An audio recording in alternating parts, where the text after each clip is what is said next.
ہمیشہ نیک اولاد کی طالبی دعا رہو۔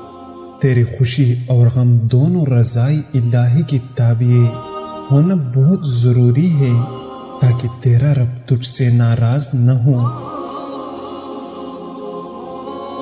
پروانہ ہمیشہ شمع کی طرف ہی جاتا ہے، بس اگر پروانے کی طرح مومن بھی شمع حق کا پرستار ہے تو مرتبہ صدق و رضا حاصل کر سکتا ہے۔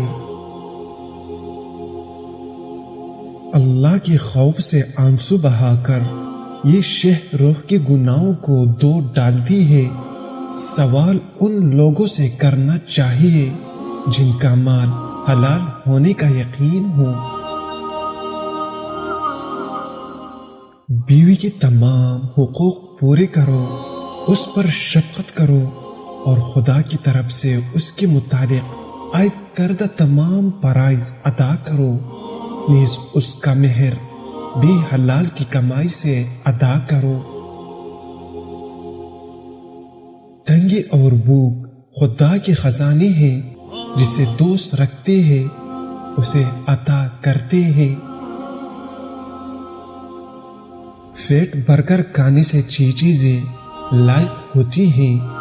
اول عبادت کا مزہ جاتا رہتا ہے، دو لوگوں پر شفقت نہیں رہتی، سوم خواہش نفس ابھرتی ہیں، چہارم عبادت کرنا مشکل نظر آتی ہے، پنجم لوگ مسجد کو جاتے ہیں لیکن پیٹ بھر کر خانہ کی طرف دوڑتا ہے، ششم حکمت و حافظ ضائع ہو جاتا ہے۔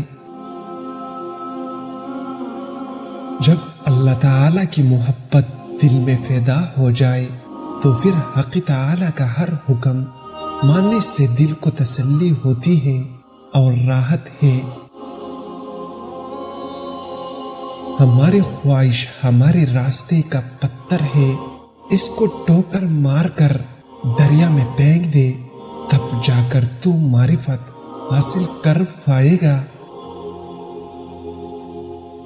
وہ بندہ جس کی دل میں دنیا کے لیے پیار اور چاہت ہوگی وہ کبھی اللہ کی راہ پر نہیں چل سکتا۔ بغیر نیکی اور عبادت کی آخرت میں ثواب کی امید رکھنا جہالت ہے۔ حق پر ہونے کے بجائے جھگڑا مٹا دینا بہت بڑی نیکی اور اللہ کو بے حد پسند ہے۔ جو بندہ چاہتا ہے کہ جنت کی لذت پائے تو اس کو چاہیے کسی ایسے بندے کی صحبت میں رہے جو اللہ کا ولی ہو، جس کی تہجد کی نماز کبھی قضا نہ ہوئی ہو۔ جو انسان اپنی آنکھ کی حرام جگہ دیکھنے سے بند کر لے، اللہ اسے عمر بھر کوئی صدمہ نہیں دیتا۔ حرام مال سے صدقہ دینا گندے پانی سے غسل کرنے کی مترادف ہے۔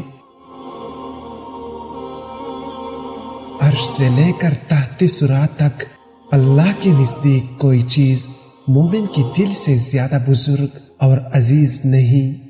اگر کوئی اور جگہ عزیز ہوئی تو اپنی معرفت کا مقام اسے بناتا۔ نیک خصلت وہی ہے جو کسی کی مصیبت میں کام آئے۔ جو ادب سے محروم رہتا ہے وہ تمام بلائیوں سے محروم رہتا ہے۔ آنکھوں کے اوپر اجوا کھجور کا چھلکا مسل دو، نظر اتنی تیز کہ رات کو بھی دکھائی دینے لگے گا۔